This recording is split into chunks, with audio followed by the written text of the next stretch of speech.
Quinn and I'm a process engineer at Kaizink, and this is a little bit of my story. I started with Kaizink in 2021. Like a lot of people, I had a bit of a career shift in 2020 as COVID happened. At that time, I was pursuing a career as a professional circus artist, once my studio shut down as things were closing, I took a little bit of a break. My coach told me I could come in whenever and train, and so I decided I was going to take a week off, let some injuries heal, and then get back to it.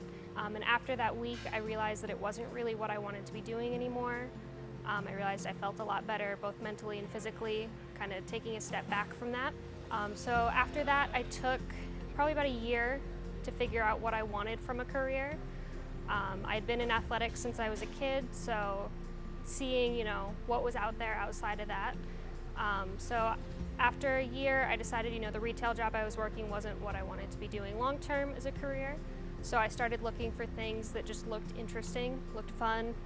So I saw a job listing pop up for a print shop. I was totally underqualified for it, didn't have any experience, but I figured, I'll apply anyway, see what happens. And then I ended up here. It's been a great experience. I'm constantly challenged and constantly growing, and it's a great team environment, and it carries over a lot into your personal life when your work is a good environment for you.